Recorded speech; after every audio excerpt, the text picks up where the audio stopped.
Again, welcome everyone. The title of today's webinar is Meeting Student Needs, Strategies for Access and Success Across the Student Lifecycle. Thank you so much for joining this 60-minute presentation, which will be followed by 30 minutes of discussion time for questions. If you are calling in today, please be sure to mute yourself, especially if you're calling in on the phone during this first portion of the webinar. We organized today's webinar in the Equity and Midwifery Education series to provide us with an opportunity to collaborate and learn from one another as we seek to implement change. We also hope you will join us for future webinars and calls. A big thank you to the Foundation for the Advancement of Midwifery as well, who provided a micro grant to support the speakers in this webinar series. All right. And now, without further ado, I would like to introduce our presenters. You can read a bit more about them here. Tamara Tate is a licensed midwife and a marriage and family therapist and has been working in maternal infant health and child health for the last 15 years. Tamara is the owner of The Gathering Place, a childbirth education and breastfeeding resource center, and Magnolia Birth House, a birthing center, both located in Miami, Florida. Since January 2018, she has served as the Director of Student Life, Equity, and Access at MCU. And that's the Midwives College of Utah. Christy Ridd-Young also joins us today, and she has been the president of the Midwives College of Utah for the past 13 years.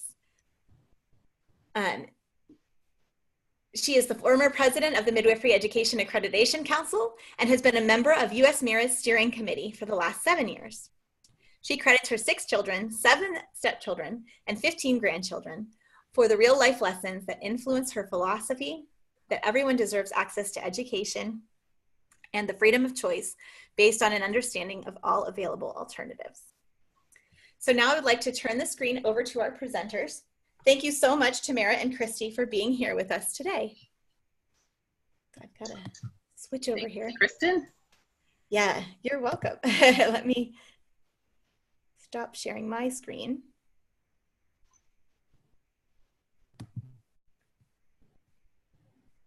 Oh, nope, that's not. But there we go. Stop share. Sorry about that. All right. Thank you again.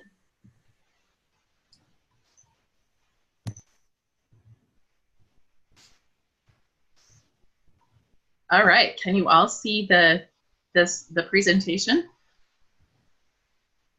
Like a chalkboard? Yes. Okay, great. And I'm going to stop sharing myself because it will really bug me to watch myself while I'm talking. So we'll come back later with our faces. Well, welcome everyone. It's a pleasure to be with you today. The title of our presentation, as you can see today, is Meeting Student Needs, Strategies for Access and Success Across the Student Life Cycle. And as Kristen said, my name is Christy Ridd-Young, and I am a midwifery educator, first and foremost, a former midwife, and have been the president of the Midwives College of Utah for 13 years, and still serve on the Midwifery Education Accreditation Council as the vice president of outreach and a member of the executive committee. And a lot of you know that as MEEC. My co-presenter is... I am Tamara Tate. I'm a licensed midwife and a licensed psychotherapist specializing in perinatal loss, birth trauma, and perinatal mental health. I am currently the director of student life, access and equity, and academic faculty at the Midwives College of Utah, and I live in sunny Miami, Florida, where it is very hot today. And I'm happy to be here. That's a great idea. I love knowing where people are geographically. So I'm in Utah where it's snowy, and Tamara always teases me with how sunny and hot it is and that she doesn't have to wear a sweater. So at MCU, we're kind of all over the country. So today we're using the Midwives College of Utah as a microcosm for some key factors to illustrate some of the barriers and opportunities in the field of midwifery education, barriers and opportunities that we must grapple with as we try to advance strategies for student success. So MCU is the largest MEC accrediting school. MCU is degree granting. MCU utilizes a distance education model, has a diverse student body of adult learners, and by looking at some of the things, we're hoping that by looking at some of the things that we're doing at MCU, we can examine a little bit more closely some of the barriers and opportunities that we have for student success as direct entry midwives. And let's just do another sound check. Can you all hear Tamara and I both?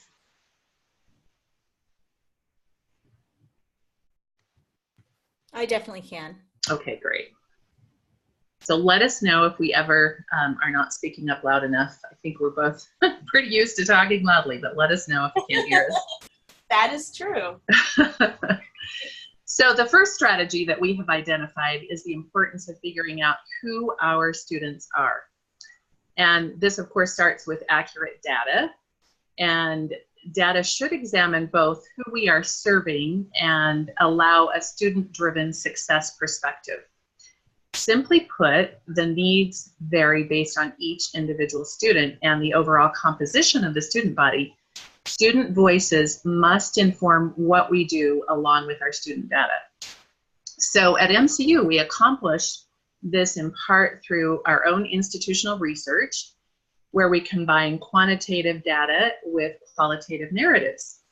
Our student body quantitatively is comprised of 17% students of color, 85% receive federal financial aid, and all of our students are adult learners. Many are queer identified and several are differently able. We add to this kind of overview data the direct student perspective, asking our students what their needs are and what meaningful support looks like to them.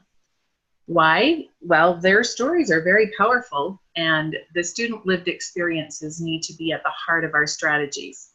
Student stories then can help us create support systems that are based on our students' strengths rather than their deficits.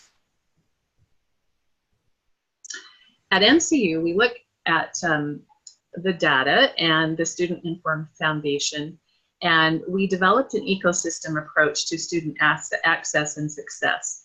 And rather than just thinking about the student success and access in one phase of their learning cycle, we determined, of course, I think this is common knowledge, but sometimes we don't think about putting it into place in policy and process. There is a student life cycle, and you can see it visually represented on the screen. So this perspective reminds us that student success is not an isolated thing, nor is there a magic bullet that will take care of one phase of the student's life cycle, but rather it relies on multiple interlocking innovations. So today we're going to focus on recruitment, admissions, and retention. So let's discuss recruitment. So students' access and success begins long before a student ever enters our virtual classroom. Lots of studies in higher education show that several factors can improve access to education for adult learners and diverse student bodies, including quality online programs, financial viability, and the institutional culture that students enter. At MCU, this manifests through things like being Title IV approved, so our students can receive federal financial aid, having a scholarship program since 2012 for students of color that provides complete tuition relief for the entirety of their degree program, as well as an affordable fixed rate tuition structure for our online programs. We also make our commitments to equity and access transparent during recruitment. New students, particularly students of color and those from non-dominant cultures, continuously cite our transparency and our transparent commitments and actions as a key reason for choosing MCU as an accessible choice for them. And so we're going to talk a little bit more about admissions, and then we're going to focus pretty heavily on retention and support during the remainder of this presentation. And so transparency and accountability to access and success continues during admissions. At MCU, we use the emerging higher education best practice of holistic admissions. And holistic admissions is a process that takes into account a broader range of criteria rather than simply previous academic achievements like SAT scores and grades. Holistic admissions is really focused on examining the whole person and includes their potential as a key factor. As stated by one leader in the field, while academic achievements are important, we know that long-term student success depends on a variety of factors that make up a whole person. And so what this translates to in practice is a pretty robust admissions process that shakes up the status quo and makes a very strong attempt to honor each student's lived experience and their specific individual journey into midwifery. Additionally, holistic admissions processes help connect students with support services early on so that their individual needs can be met in a timely way, and so that we can create touch points from admissions through enrollment and beyond. And so our admissions director is really involved in making sure that when we identify students who could use extra support during the admissions process, that those students are connected to that additional support before they ever set foot, so to speak, on our virtual campus. So now the student has been admitted through this holistic admissions process and is ready to enroll in coursework. So in order to retain our students, we must continue with that transparency, accountability, and student support for each individual. Based on student feedback and the data trends that we see, we have 4 primary areas in which we are trying to support and retain our specific student population. So first of all, we're going to talk about institutional climate. Why is this important? Well, no matter whether we're intentional or not, we will have an institutional climate.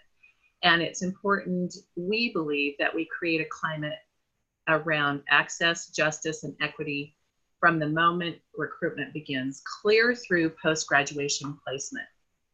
Otherwise, retention won't actually happen, and we can cause harm in this process.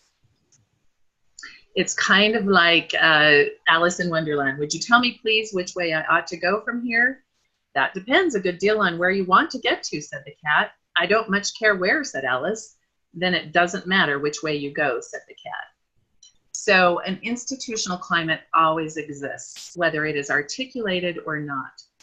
And remember our book from last month in this marvelous series that Kristen is creating for us.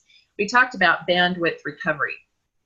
And in bandwidth recovery, it was stated that it is imperative that we intentionally create an institutional culture that recognizes and alleviates the kind of hostile or chilly racial environments that have precluded an equitable situation for low-income or non-majority students.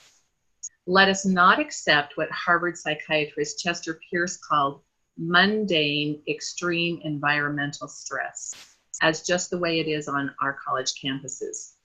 He states it is for all of us, with majority people in the lead at colleges and universities, and that includes midwifery education institutions and programs, to root out this social pollution and clean up the social environment for everyone. We can, with intention, change our institutional environments to ones in which all students can flourish and develop academically and personally to their fullest potential. End quote. We would add to Dr. Pierce's comment that intention and action are imperative, and always noting that difference between intention and impact. Of course, understanding the influence of the campus client or our campus culture is never a simple matter, because culture, even within a single institution, is heterogeneous and dynamic. Students experience many cultural currents, some of which may actually come in conflict with each other. To add to that complexity, people pay attention to different things in their environment and may understand the same experience differently. For that reason, many aspects of campus culture will have different meanings and different salience for different people.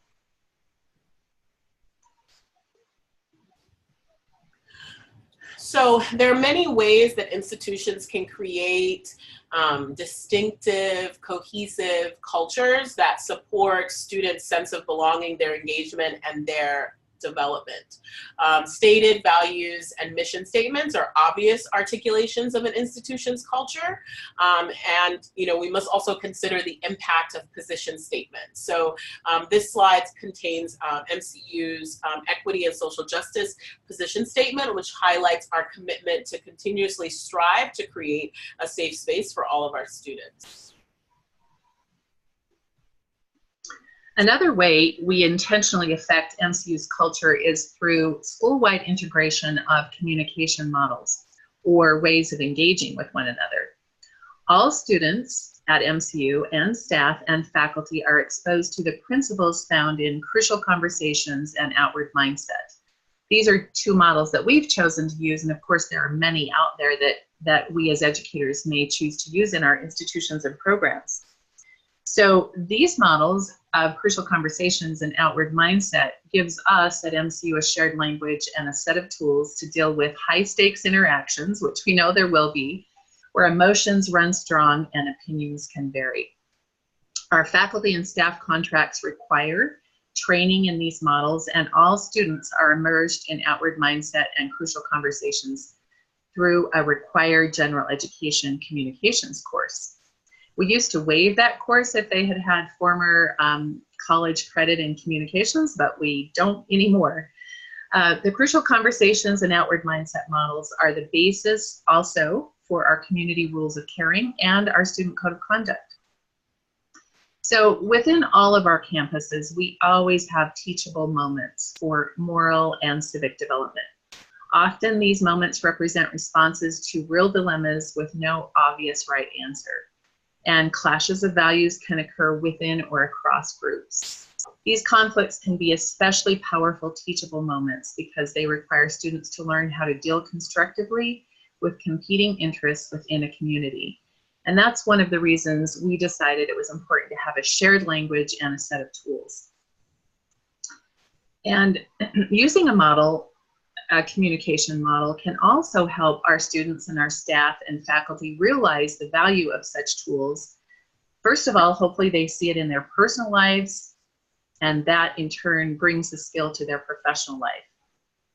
And of course, our students will eventually become midwives and hopefully have learned through their school experience how to be responsible community members with leadership and communication skills that allow them to broaden their positive sphere of influence within our profession. Along with that, within our school community, we all must come to appreciate not only the rights that we have, but also the obligations of community membership. Creative attention to academic integrity and community engagement models can help foster an awareness of the critical place of integrity and trust for communities and the midwifery profession as a whole. And let's not forget the value of stories and rituals within our institutions. They can be used to illuminate, for example, the founder's hopes for the institution and can carry messages about the school's civic values. One example that I came across at California State University, all new faculty and staff publicly signed the vision statement, which each year expresses the university's commitment to serving the diverse people of California.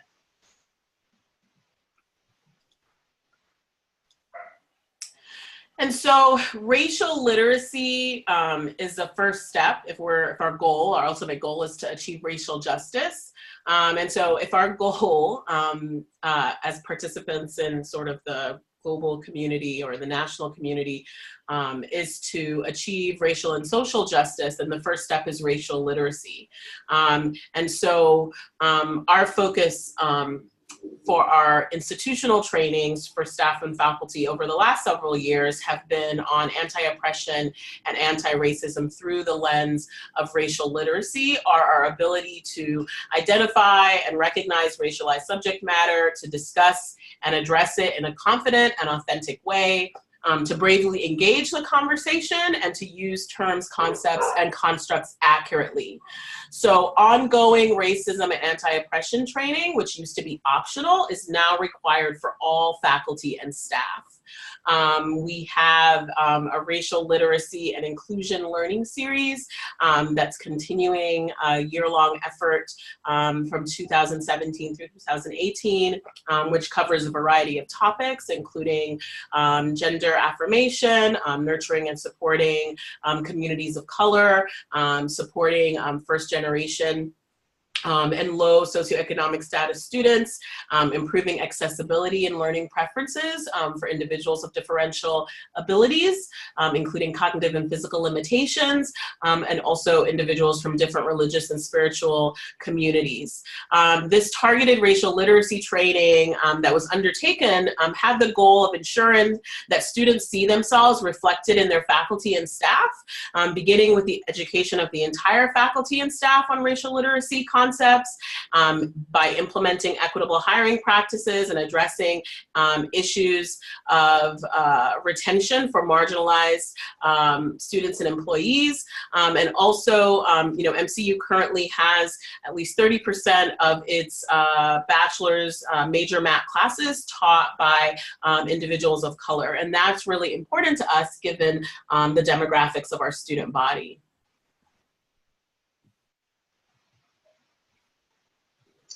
And we're hoping, by the way, just thinking about those trainings that we're developing, we're hoping to make those available to the midwifery community. I think one of the things we can do to help each other is collaborate, and rather than all of us inventing these trainings, why not share them with one another? So we're hoping to be able to do that with our midwifery community educators. So the second area for ongoing retention is academic support services. Developing a meaningful curriculum that challenges the status quo is representative of a diverse midwifery profession, reflects the varying needs of childbearing people, is imperative to our access and learning. For instance, we require foundational courses in anti-racism and culturally safe care for our students, similar to what we require for faculty and staff. We infuse justice and equity principles into the entire curriculum as much as we possibly can, and we're continually striving to do that in a better way. And we try to deliver culturally responsive teaching and learning methods for each course that we teach. Our academic dean, Megan Coons, who I think is here today, shared her thoughts about our academic support services. MCU recognizes the inherent inequities in our current societal structure and education system. While we cannot completely redress these inequities, we have put several support structures in place for our student body. To provide diverse sources of expertise within the school, our faculty are invited and contracted to participate in committee work. All committees are expected to apply an equity lens, and the Social Justice and Equity Committee is specifically charged with proposing policy and procedural changes that will bridge identified gaps. For example, recently in our faculty meetings, we had a lot of discussion about how to best use gender inclusive language in curriculum and in communication with students. So the Social Justice and Equity Committee, along with members of communities affected by exclusive language, created a gender inclusive medical terminology guide. And that guide now directs faculty and staff in developing their curriculum language and written and spoken communication with the students and with each other. We consistently provide our faculty with training in multiple pedagogical methods and elements of course design. And this has an added challenge because we are a distance education institution. With the academic dean, Megan Coons, each faculty member creates an individualized professional development plan to assure their continued progress as a midwifery educator teaching within a degreed distance education program. We also added several years ago a writing lab for our students. As we said before, a lot of our students, well, because they're adult learners, many of them have not been in a college setting for many years. And so the writing lab is directed by a faculty member with a degree in journalism. And the students are invited to have any type of assignment reviewed by the writing lab and then receive feedback on ways to improve structure, phrasing, spelling, grammar, and APA referencing.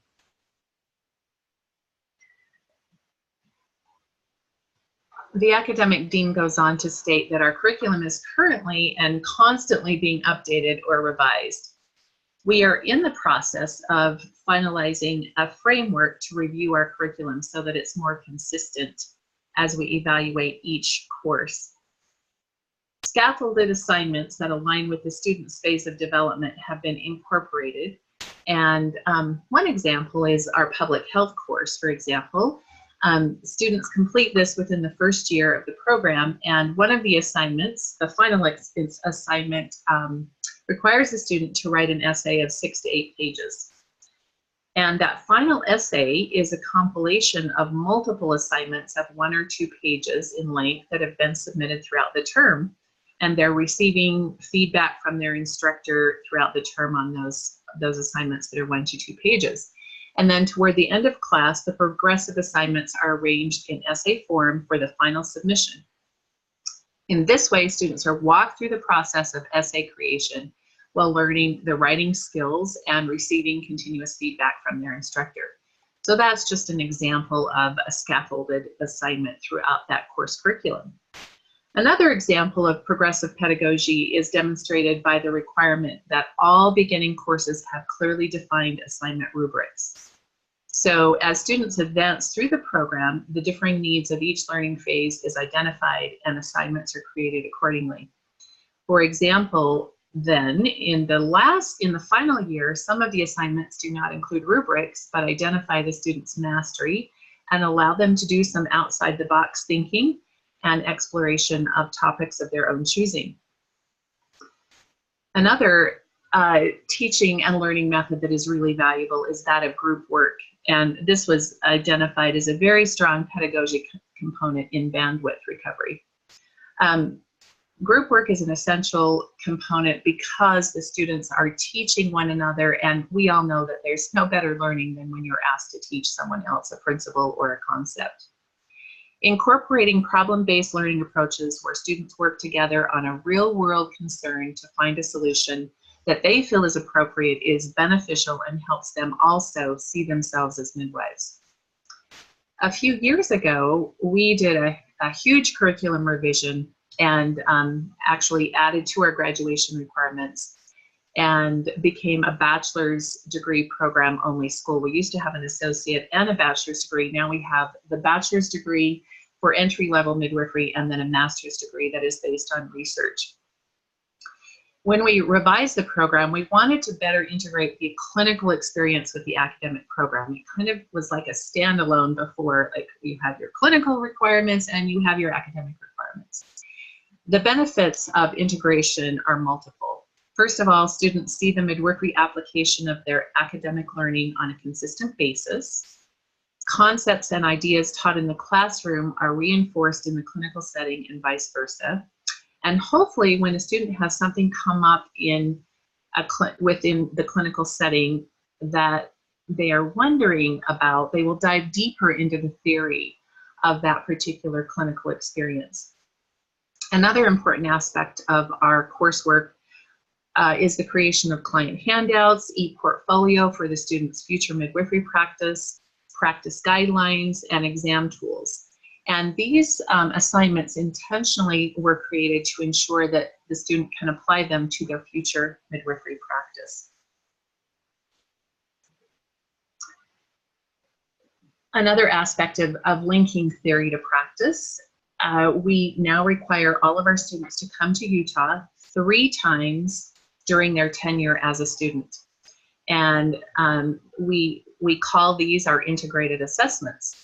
The integrated assessments are in person, they're objective, they're structured, and they are hopefully holistic in linking the clinical to practice.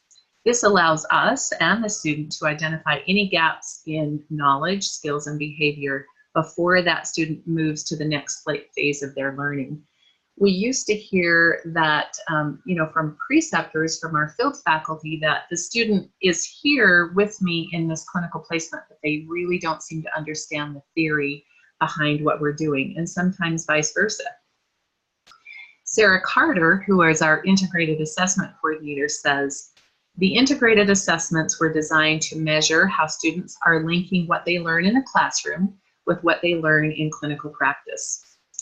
For example, in the first year assessment, we might ask the student to answer academic questions about human lactation and to demonstrate with their developing client education skills how they would teach a client to put the baby to the chest for the first time. For a more advanced student, maybe in the second assessment, we would ask them to consider the ethical implications and research related to a clinical scenario, and then demonstrate the skills needed to put their plan of care into action during a simulation.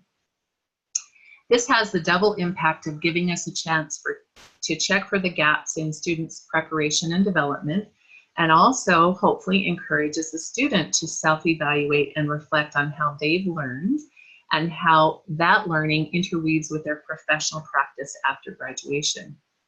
The process of periodic assessment that is objective and structured also encourages students to think about where they are in the process and see their learning as part of the larger picture, that picture of becoming a midwife.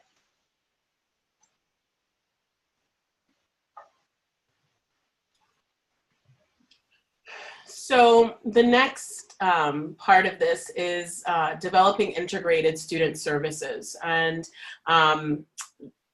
what we have at MCU includes student communities and peer circles. So student communities are peer-led gatherings of individuals who share varying life experiences, such as student midwives of color, queer and gender nonconforming students, first-generation college students, and so on. And so those are student-led and student-driven communities. Peer circles are typically smaller and have 3 to 5 members and meet for an hour each week via an online platform. Peer circles provide structured support for better accountability, so students can connect with other students who can help them to become more productive and consistent in their schoolwork. We've been exploring in the last several months the idea of retention mentors coming from Nancy Anderson's consultant work with NACPM on mentorship programs that provide a more representative workforce as an opportunity to further strengthen in this area.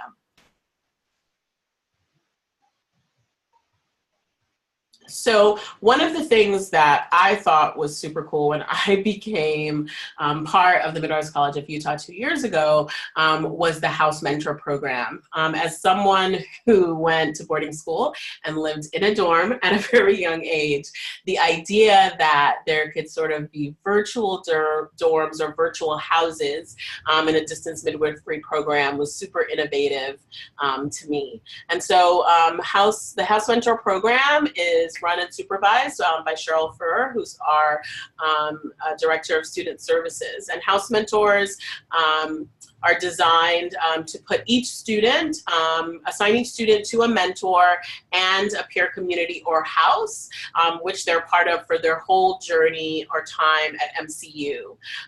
Those houses are predominantly geographic, and so, for example, students in the Southeast region of the United States have a house mentor who's located in their region and other students who are in their region. The House Mentor Program is really focused on helping students to navigate MCU, given MCU is a distance environment. So helping them to foster that sense of belonging and connection with other students who are following the same pathway to midwifery that they are. The House Mentor Program is directly connected to our newest innovation in this area, which is the Student Care Teams model. And so student care teams are a new process or innovation at MCU, which is really focused on supporting students from the vantage point of the impact of their lived experiences and what those lived experiences, how those lived experiences may inform their capacity to achieve academic success. The individuals who are sort of in charge of the student care team are myself and the Director of Student Services. And the student care team is a multidisciplinary team, which I coordinate. The team convenes to evaluate and create a support plan for students who are identified by faculty, staff, or house mentor to be struggling to achieve academic success at MCU, or who are at risk for taking a leave of absence, a timeout, a withdrawal, or who are otherwise in crisis. The care team model provides a structured opportunity for staff to discuss referred students in an environment of care in order to obtain the largest possible perspective of student circumstances and to collaborate together to assist students in resolving personal, academic, and systemic challenges in a timely way. So the goal of the student care team is to discuss and develop interventions and action plans for individual students geared towards problem resolution and future success. Second, the team really looks at systemic deficiencies and institutional patterns. So are there things that we can identify that are happening at MCU school-wide that may lead us to create a new policy or programmatic action at the college that can be implemented to help better support all students? And then finally, the student care team approach led us also to thinking through an innovation that we spent some time last year developing and we're hopeful to launch called the First Year Experience. And so we know that the first year of college at a new institution is a critical year in the academic, intellectual, social, and emotional development of students. National data continues to suggest that the majority of students entering college withdraw before graduation, and that success is strongly influenced by experiences in the first year, which serve as the foundation for the rest of students' college experiences. And so when we first looked into this model, we dove pretty deep into what we knew and what was known about first year experience models. It's a very common approach in brick and mortar institutions. And when we went through the process of investigation and planning, we had conceived a program that would span about 18 months, beginning with the student's first contract through our admissions department, and would have basically been rolled out in 3 months increments, covering pre-admission, post-admission, and then the first 3 trimesters of their program at MCU. And the program focused on 4 pillars, which are illustrated here on the screen. So engendering persistence and grit, helping students to orient and navigate the community and services, creating a sense of self-efficacy in students, and fostering a sense of belonging. And so that sense of belonging and responsibility means a connection to their peers and regular engagement. Self-efficacy being strengths-based, positive peer and leadership feedback, community orientation in terms of their awareness of the history of MCU, the mission and values of MCU, and also getting oriented to the staff and the departments and also the systems, our internal systems at MCU, and then engendering persistence and grit. So identifying resources and systems within and outside MCU, including connection to peers and connection to alumni, mentors, so that they can be more successful in the long term. And some examples of how we intended for the first year experience programming to be delivered include informational videos and graphics, monthly webinars and panels, and potentially even in-person student retreats.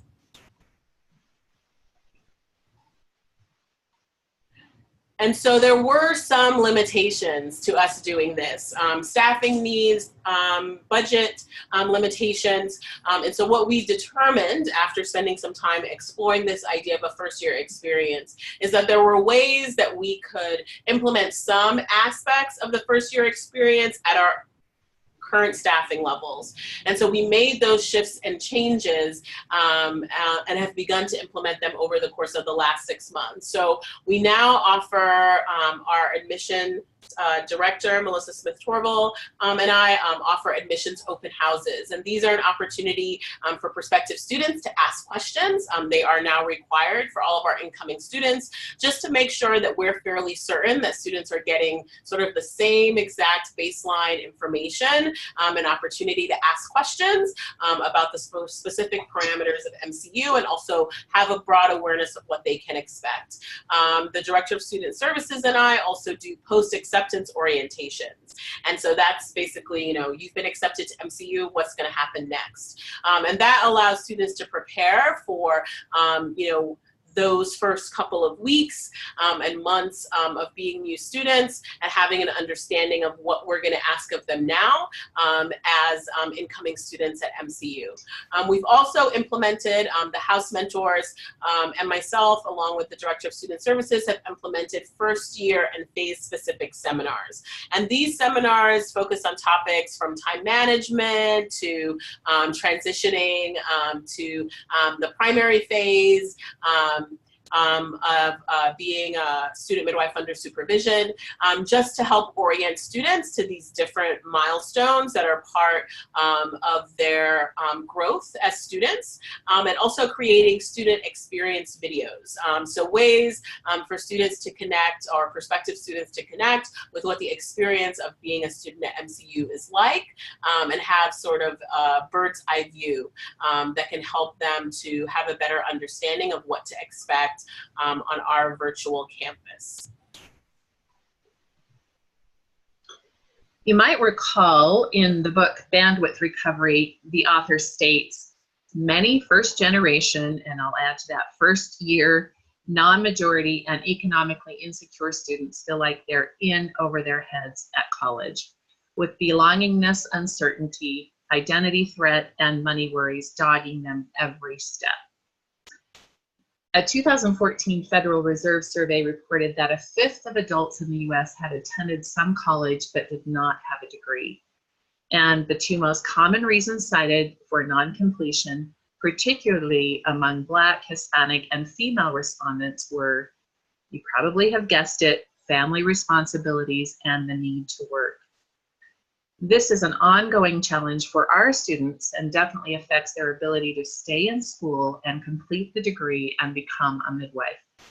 I would imagine that all of you in this audience today are finding similar struggles with your students. And then add to that the usual pressures of being a full-time student, family responsibilities, maybe a full or part-time job, the clinical expectations of a student midwife. The clinical component of midwifery education is often riddled with additional challenges: lack of preceptors within one's own community, lack of preceptors like oneself, the power dynamics that often exist in the student-preceptor dyad, et cetera, et cetera, et cetera. One of the ways that we can reduce the financial barrier for our students is to invest in programs like the Federal Financial Aid Program, which, as you know, allows students to partake of Pell Grants and federal loans.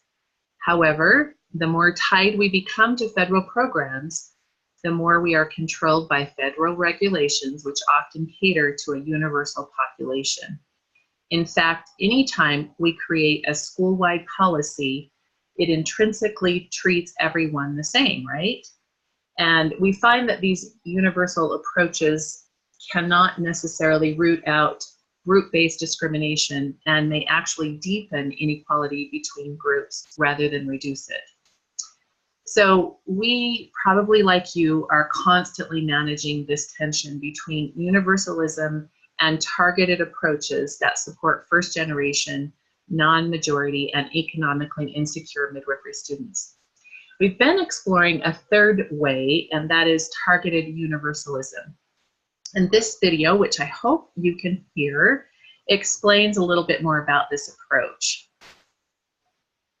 Oh, and it didn't. Let me try that again. Come back here.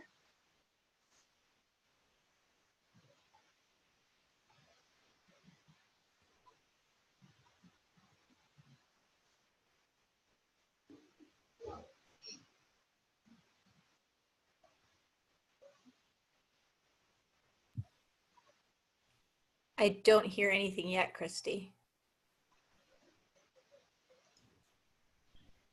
It might be because you have a headset on, so it's playing where you are, but we can't hear it because you're hearing it through your headphones.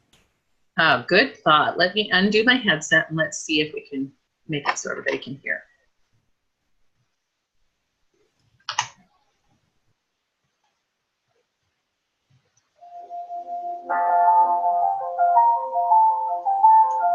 Is that any better? What is the most effective and sustainable policy response to problems in our society? Universal approaches are widely used in order to package policies for broad appeal. Universal policies, such as Social Security and minimum wage laws, provide the same benefits or minimum protections to everyone, regardless of status or group membership. But by treating everyone the same, universal approaches can't root out group-based discrimination and may actually deepen inequality between groups rather than reduce it. And by providing benefits or protections to everyone, resources that could be targeted to groups worse off instead flow to those who are better off. In contrast to universalism, targeted approaches are commonly used. Targeted policies provide benefits or protections based on group membership or status. SNAP, the food stamp program, conditions benefits on income level. The Americans with Disabilities Act requires public accessibility for disabled groups, and affirmative action focuses on historically disadvantaged groups. Targeted approaches are vulnerable to the critique that they unfairly favor constituent groups over the public good by directing resources to marginalized groups who are already subjected to unfair stereotypes. But universal and targeted approaches are false choices. There is a third way: targeted universalism. Targeted universalism means setting universal goals that can be achieved through targeted approaches.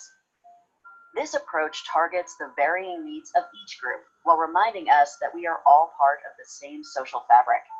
This can be accomplished by following these 5 steps. First, set a universal goal. For example, 100% proficiency in 8th grade math.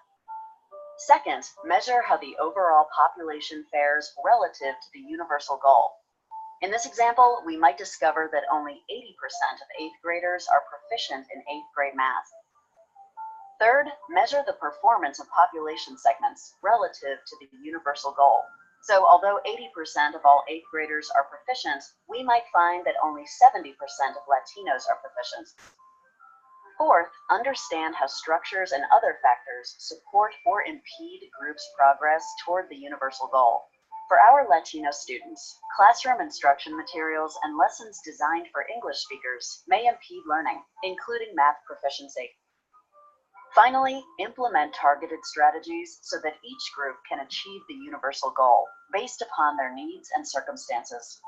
This may take the form of ESL-specific math tutoring for our Latino students, while another group may require a completely different strategy to achieve the same universal goal. Targeted universalism rejects a blanket universal, which may be indifferent to the reality that different groups are situated differently relative to the institutions and resources of society. By aspiring towards shared universal goals, targeted universalism empowers targeted strategies capable of achieving those goals, while moving us beyond concerns over disparities alone and toward our highest aspirations for all.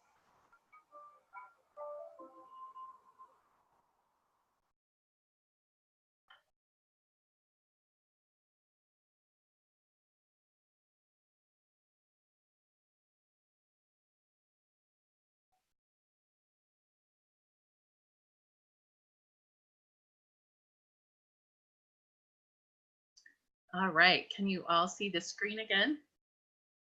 The slide that says, are these innovations working? Yes. Yes, we can see the Okay, screen. great. So the key question is, with our diverse student body and our commitment to accessible education, are all of these innovations working? By many markers, the answer is yes. For instance, in a recent 5-year trend analysis on persistence rates at MCU, there were no statistically significant differences in retention and completion between students of color and their white counterparts. Student narratives and feedback to date show promise with these innovations, as well as ongoing areas for improvement. And to that end, student access and success are ever evolving at MCU.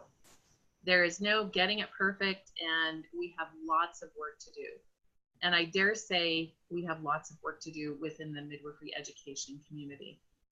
Humility and continual assessment is most needed because not every attempt will fly, but some will, and that can make all the difference for an individual student. As leaders of institutions focused on unique needs of our students in each stage of their student life cycle, we must be willing to take risks to do things differently. Our focus should allow teaching and learning to take place in ways that are meaningful to the student and not merely convenient for us as an institution. It requires recognizing what currently works and, at the same time, being willing to try new approaches and take calculated risks to improve outcomes. We can also collaborate with one another. Again, thanks to Kristen for this series. It's a great way to collaborate. We're a small community and there is no need to continually reinvent the wheel. Put another way, if we focus on results, we will never change. If we focus on change, we will get results.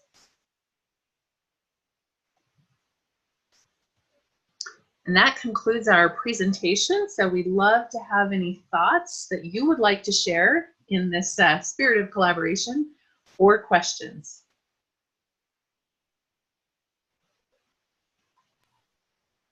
So just to let Christy and Tamara know, we did have 2 great questions already in our chat box. And just to remind everyone, it's great if you can type questions in the chat box, and then we can sort of call on you and unmute you to ask your question. It's also possible, if you would like to ask a question with the recording turned off, we can pause the recording, so don't hesitate to ask.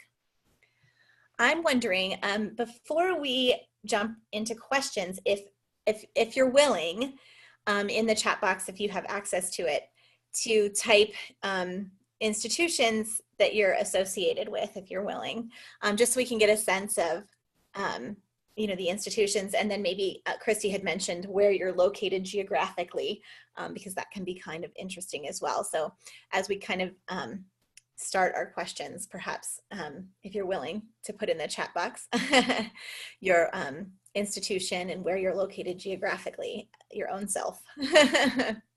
Right, we're getting some great stuff coming in the chat box, so we'll just let that keep coming for now, and let's go to our first question.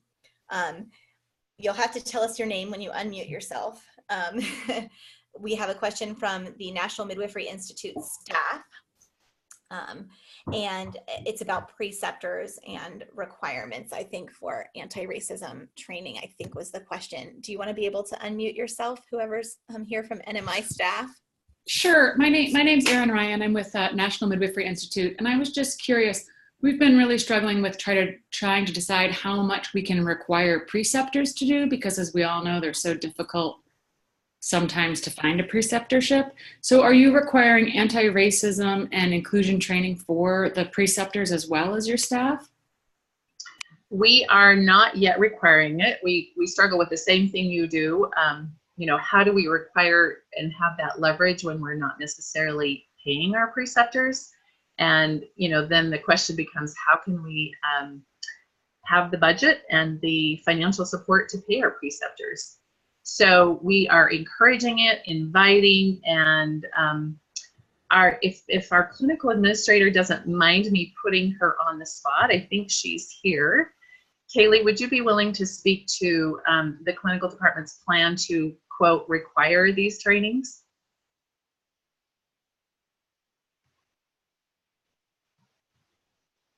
See if she might not even have a mic. I'm really putting her on the spot.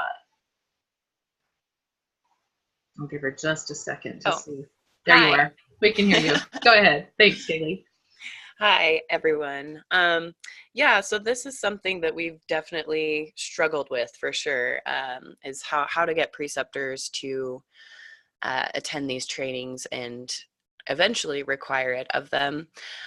So right now we do invite them to the trainings, but we are thinking of starting to require it. A very small, like maybe starting out small, so maybe requiring them to attend one training a year or something. I will say the other thing that is a struggle is that we have a very large pool of preceptors, and you know, sometimes preceptors get approved because they're like the backup midwife for the student's main preceptor, so they may only go to like 1 or 2 births with a preceptor with a student, with one of our students. So it's also kind of hard to determine, you know, how involved the preceptor is with the student and how much we can start requiring of them. So we're definitely moving towards perhaps requiring a certain level of training. And then we're also trying to come up with a system where, you know, preceptors can have, like, I don't know if anyone's heard of badging, but basically a badge to show, you know, I've attended this many trainings in this area, so that when students are looking for preceptors, they can kind of see, you know, what the preceptor has done, and so that they can kind of determine, you know, how much continuing education that preceptor has done in that particular area. So those are a couple of things that we're kind of progressing with and developing in our department here at MCU. Thank you, Kaylee.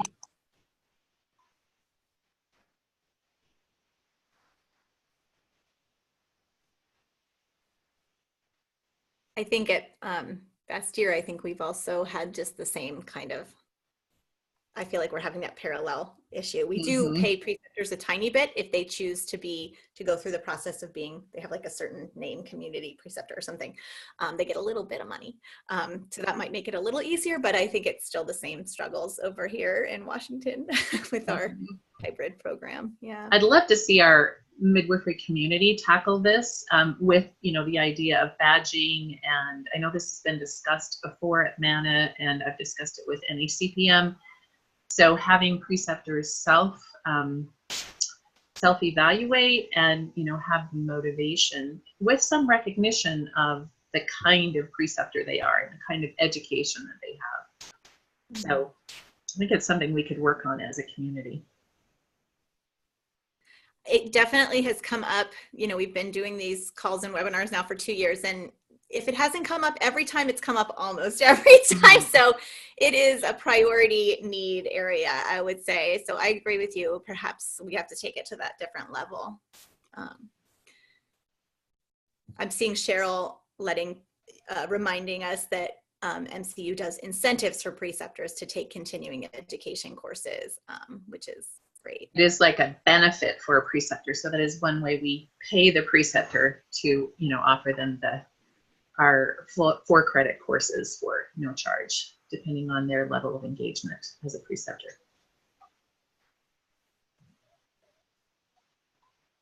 If there's anyone else who wants to maybe add something that you maybe are doing differently or thinking about trying, this might be a good time with regard to that. And if not, we have another question.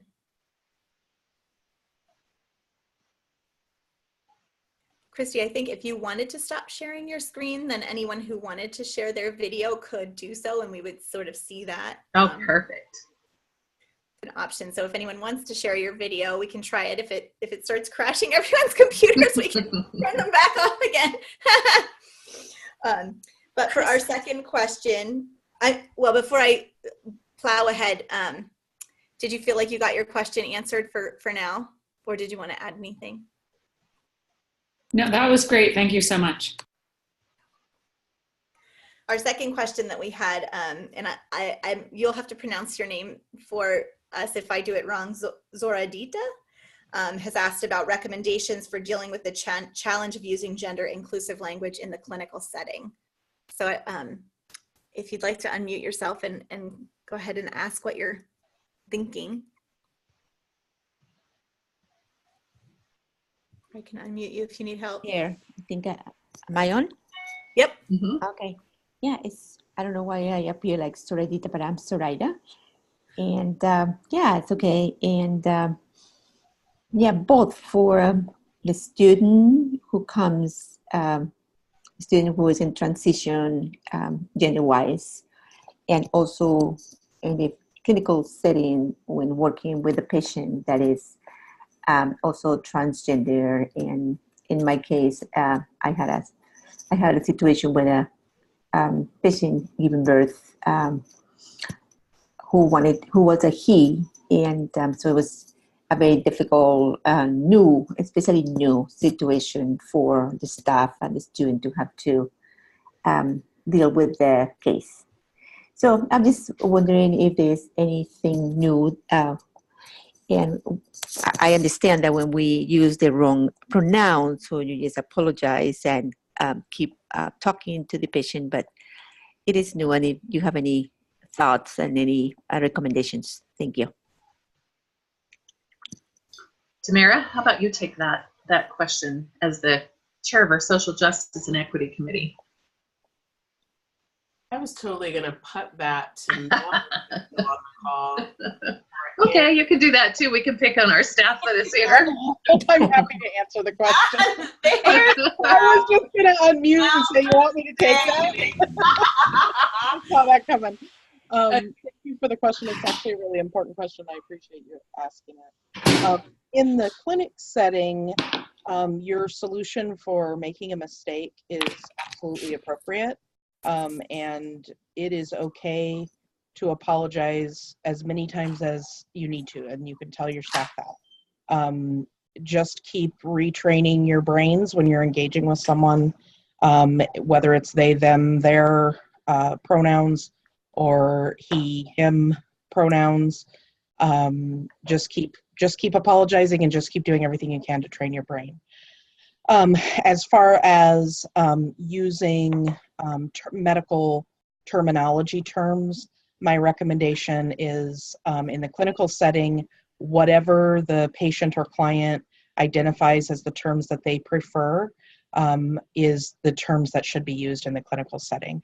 It's a little trickier in the midwifery education setting because we had to work really hard to figure out what do we do when we really are trying to look for medical terminology terms in a global sense in the classroom, which is very different than in the clinical setting. It's easy. What the client wants you using is what you should be using.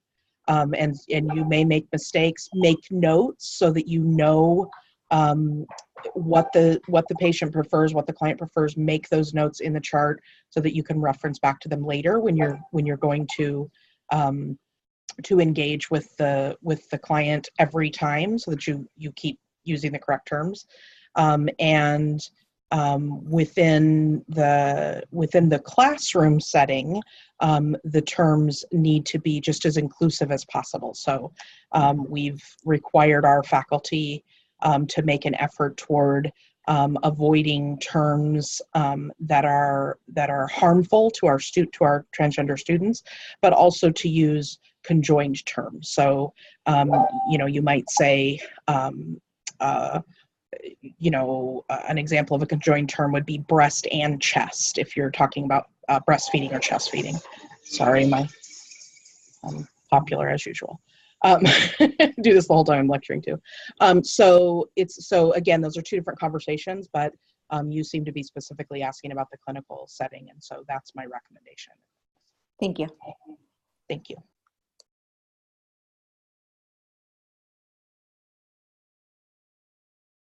Do you feel like that helped to answer some of what you were wondering about?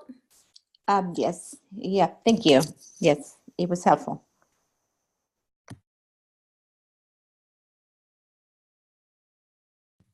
And it was posted just now in the chat box for anyone who can see it. That Christy, do you want to talk about the new creation of the guide?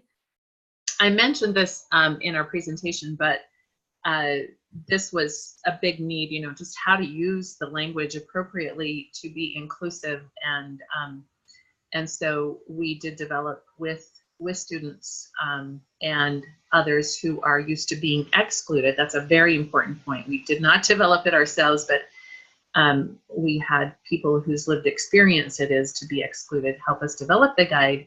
And though it's certainly not complete, it's a beginning place to start when you're communicating in the clinical setting or in the classroom setting. And so that, I think, doing that within an institution or even a clinical practice with a preceptor and a student is really valuable. And I excuse me, I think we would be happy to share our effort at that, and then everybody could add to it.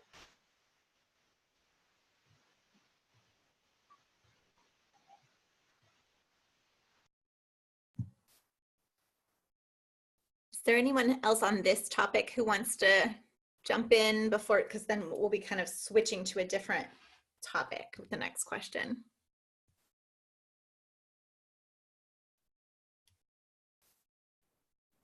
And I can't say for sure because we've been playing tag, phone, email tag, but it looks like our spring webinar is going to be a topic about gender inclusion and midwifery. Actually, I asked the same presenter who did our continuing education for the Midwives College of Utah because they did such a great job, and it sounds like they're willing. So I'll be hopefully emailing you soon with our date and all of that, so that will be accessible widely, through this series. Okay, so we can always come back to it, but I'll go ahead on to the next question. MG, so not sure what your name is, you'll have to tell us if you want, from National College of Midwifery in Taos, New Mexico, asked about when in the student life cycle you're collecting demographic information and how you're getting students to answer honestly. Do you want to kind of say what you're thinking there? If you're able to unmute yourself. Or I can help unmute you.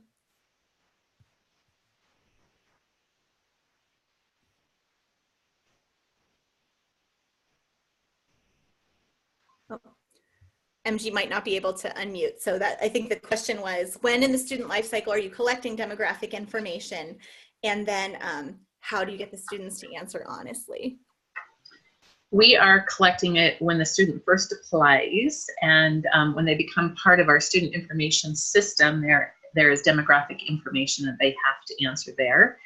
And that is also required for iPads. So a lot of it, is similar. We've tried to branch out beyond iPads because, again, it's kind of that universalism data that iPads is going for. We also have student surveys that help us gather information and of course surveys. So those all help us gather some of the information that we use to collect for our data. And I think it's important to note in doing data collection, because we made this mistake in the past, we just had a bunch of data, but what data really informs us and gives us the most value as we're thinking about creating structures of support. And so we've had some data in the past that's really been useless, and we've had to fine-tune our data collection method to give us data that will help us create systems of support.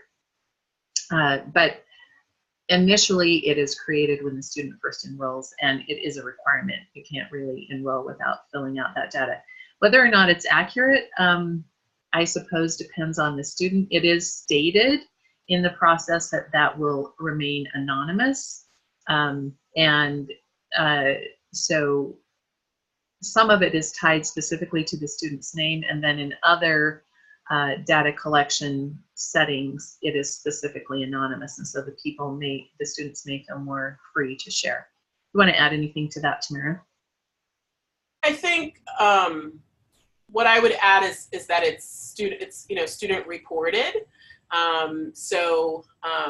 Students self-identify, whether it's for gender or like a racial ethnic category, for example. And also I think that although we're distant, students tend to develop pretty robust relationships with our admissions director and also our registrar, so that if something they entered as part of that initial data collection is no longer a good fit for them, then they feel comfortable letting us know what would work better for them. We have a policy, for example, where students can elect or select a preferred name at any point in their process that may be different from the name, for example, that's on their birth certificate or their official documents. And so I think having a situation where there's open communication with those initial points of contact is really important in terms of students' like relative honesty. And also they have the opportunity to change it if it changes over the course of the time that they're at MCU. You know, students tend to evolve a lot in midwifery school, and that may include evolution around their identities. And so I think some of the cornerstone of that honesty is not only that they're self-selecting, but also that the individuals with whom they intersect to share that information, or they have to discuss that information most often, are also individuals that they typically feel comfortable with and who are doing a lot of work in terms of making students feel like all of their identities are valuable at MCU.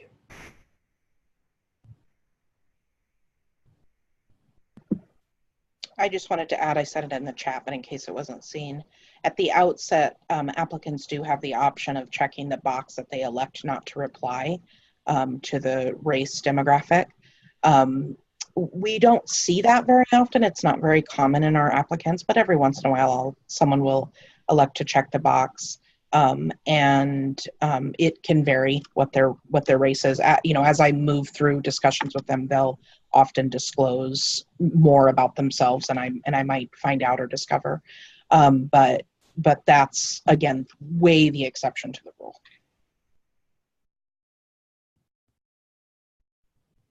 And it looks like, there are these best practices, right, that you're following, that MCU is following, that we're following there. And, other universities collect this information. And I personally think it's really important for us to be collecting that information. Of course, it's fine, for students to elect not to answer it, but we can't ever do our own benchmarking or, assessment of how we're doing without it.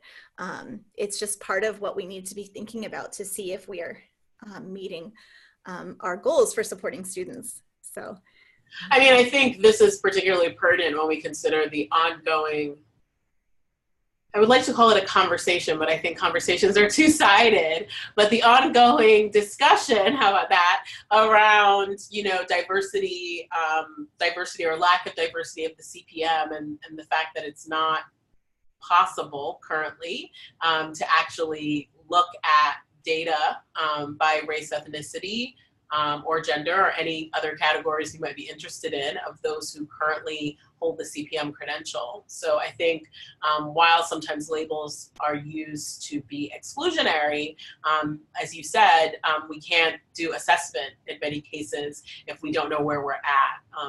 And there's certainly concerns in midwifery about that at this moment. A real life example of that is until we've been collecting the data about race and ethnicity for a long time, but we really hadn't organized it in a way that was useful to us, and except to fill iPads out. And so the first time we saw the data, it really motivated us to, oh my gosh, we have, at that time, 13% of our students identify as students of color.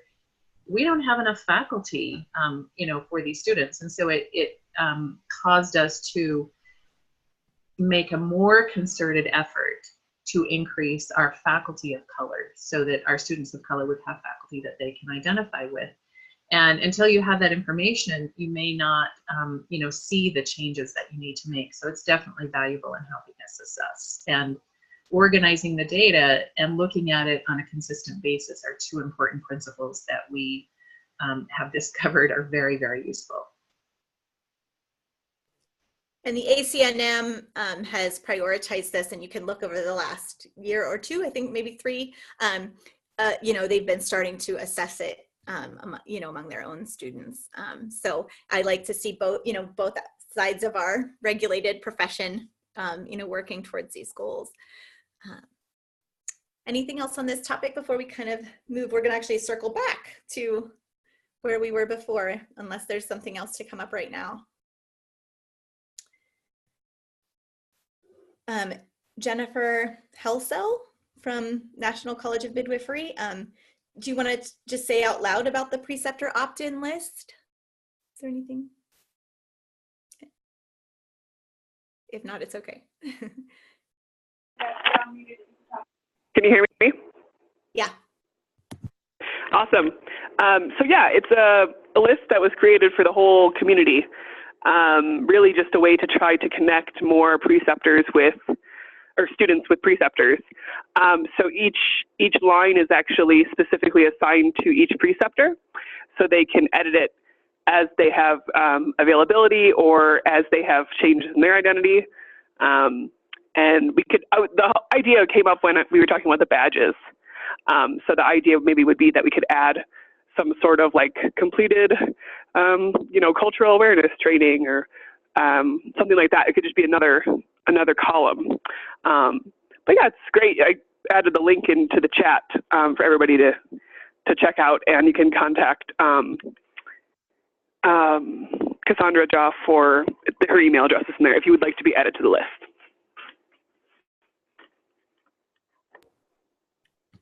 Yeah, thanks for sharing that. And along those lines, Felina, if you'd like to, if you're able to unmute yourself, you had a question about when people mention the badges, what might that look like? Do you want to ask your question? Yeah, I was just wondering if it was a badge, like the preceptor themselves identify what their strengths are, what their values are, or was it a training that they participated in and earned the badge? I think she answered it a little bit, but I came in a little bit late, so I don't know if it got said before I jumped on. The idea behind badges is it's a way to show training that has been achieved by the recipient of the badge. So rather than self-identifying, oh, I'm great at this, it at least identifies I've gone through this training and earned X number of contact hours in this particular area. So it is not a self-identification process. It's an excellent idea. Thank you so much. Mm-hmm. Yeah, it's an idea that came up on these calls. I feel like it was maybe born here, and it doesn't exist yet. And I guess one question that I have is, does it make sense for our profession, both aspects of our profession, to put some resources of some kind into this, because it would take at least a little bit of resources for it to be a thing. Maybe not a lot, but some. And I think so that's a question I have for maybe this group and just all of us. You know, I wouldn't want to decide as a white educator that this is something important and valuable and helpful. It definitely exists in higher education. There are models of badging in higher education. It is identified, for example, in direct assessment. They use a form of badging to directly assess one's education. So there are models out there that we could take off from. And I think your point, Kristen, about, you know, whether it would be another barrier and create barriers for marginalized populations is one that may have not been addressed. On the other hand, it could really reduce barriers. So I think there are models out there, and I don't think it requires a lot of resources other than somebody to organize it and figure out what the criteria would be. So it's nice to know that we don't have to invent that from the start. And I think it really requires some people power. I would also agree that I think in our program it would be very, very beneficial. I've had students, students of color come to me and say the biggest worry that they have is getting assigned to a preceptor that they feel like facilitates an environment that doesn't feel safe or a good environment for them to learn in. And it's hard to pair people sometimes, and so knowing who has had some of this kind of training would be really, really important. It's helpful to hear that, Felina, just to, you know, to make sure we're coming from different perspectives and thinking about some of the things that need to be thought about. It strikes me that the Association of Midwifery Educators would really be the spot where I think this could come from, because it's meant to be Doesn't strike you? Both professions. Go ahead, Christy. Yeah. Oh, you're agreeing. She's agreeing. So anyone on this call who isn't already familiar with the Association of Midwifery Educators, or AIM, still a small organization wanting to do great things for us. And I think that would be a good place for it, because it has the potential to be all midwifery educators. I think nurse midwifery as well as direct entry midwifery. And, you know, and it would also, I think, you know, now that some of the students out of Bastyr have master's degrees that are regionally accredited, they can actually precept nurse midwifery students as well. For some schools, not all of them, but that's really, you know, these are things that people might not even realize. And so it could be kind of a repository for all kinds of, you know, things, but especially obviously our focus here being finding a preceptor who is at least more, hopefully, culturally sensitive and humble, though obviously a badge isn't going to solve all of our problems. Is there anyone else who wants to add anything on this topic, or have any thoughts or suggestions you want to? Then I think we have our last question. Yeah. Based on time. Yeah. Which, meaning like wrap up, or did you have a specific one you saw in the chat? No, there's one in the chat box. Yeah. Why don't you go ahead, because I might have missed it. The question is from MG, and it says, did you create your own racial literacy course, or did other outside groups or organizations help you? If so, what groups helped you build your course? MCU did not create its own course precisely. MCU contracted with Courtney Everson, who at the time was also MCU's graduate dean, and Marika Van Ruhen. I actually don't know if I pronounced her last name correctly, but Marika is a midwife and maternal health organizer, who is a trainer for Fit Oshkosh, which is an organization in Wisconsin that is a racial literacy organization. So Marika and Courtney led our racial literacy training, our year-long training that was required for faculty and staff. And then the ongoing trainings that we're having this year and next year on inclusion, also for faculty and staff and for the entire student body, are being led by individuals and organizations from those communities. So we're not creating our own internal trainings. We're electing into the wisdom of individuals to be able to represent themselves. I don't know if Mel or Christy want to add to that. The courses for students are internal. So our cultural safety course and our equity course were internally created. So Courtney Everson was the author of our equity and oppression course, and Mel Smith-Torval, who's on this call as well, was the author of our cultural safety course. And so those internal courses for students were created by faculty, and the external trainings that were school-wide for faculty and staff were created externally via consulting agreements. Do you want to add anything, Christy? I will say that I know a lot of schools, we were actually talking about this in our board meeting this morning, a lot of schools struggle with the finances to, you know, to pay for these these opportunities, and we do need to pay for these opportunities. We can't expect people from marginalized populations to just come in and teach us for no charge, no compensation. And so we're thinking about that, you know, in the larger midwifery community as a whole. But it's important to remember that your institution probably needs its own individualized training that is geared specifically for your institution.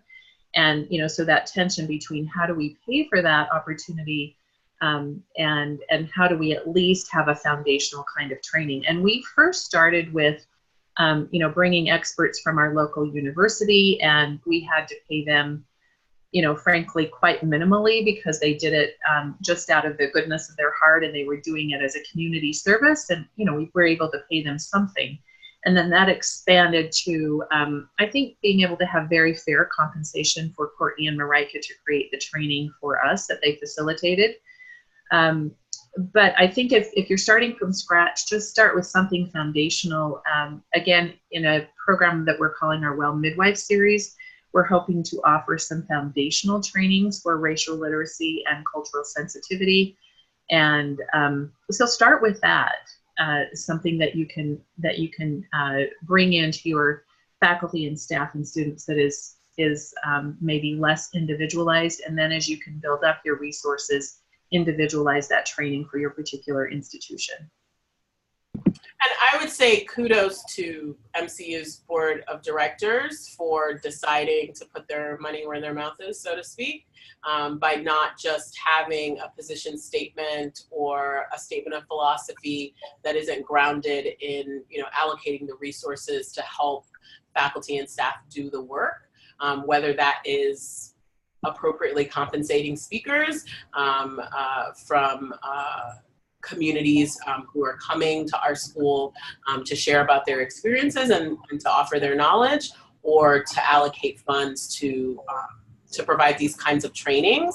I think as well that Marika and Courtney happen to be people who know a lot about midwifery. Marika is a midwife herself, and Courtney as a midwifery researcher. And so we do certainly have individuals who are part of midwifery who have the credentials and the skills to provide trainings that are institutionally specific. You know, so once you've made a decision as an institution that it's something that you need to do, it isn't, they're not tons of them, but there are people who are part of the midwifery field who can be engaged to do this work.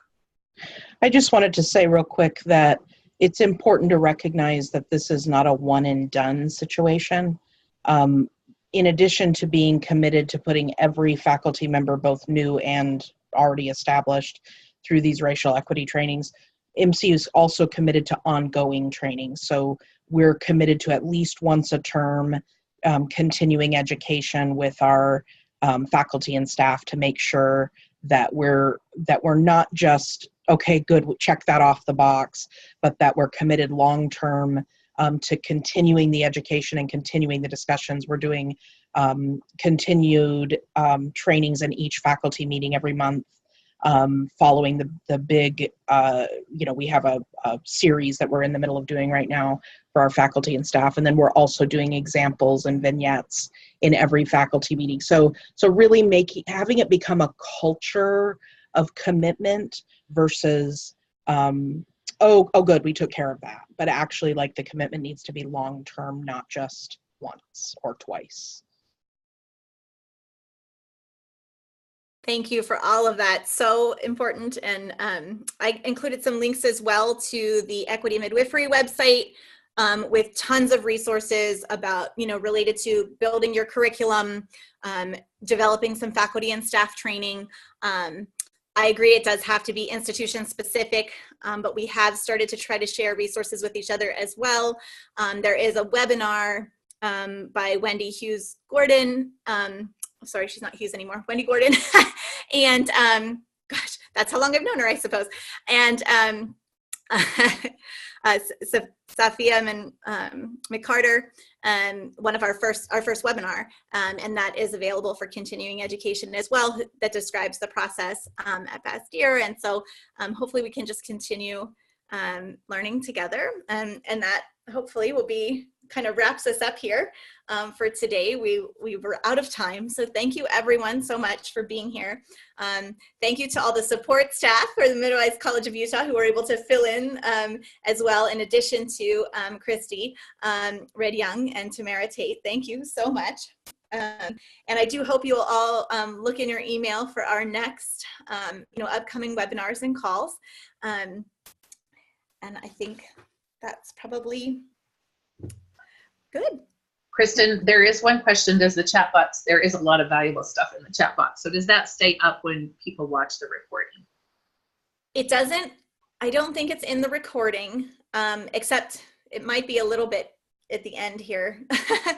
So I'll have to look at that piece. But what I'll do is take any of the resources that are there and put them into a follow-up email for folks as well. So you can look for that. And as Kelly points out in the chat box, this series that we're all participating in right now has been really helpful to be able to share with faculty and staff. And so this is a great place to start, just looking at the recorded webinars from this series. All right, thanks everyone so much. We can go ahead and see each other again soon. Thank you all.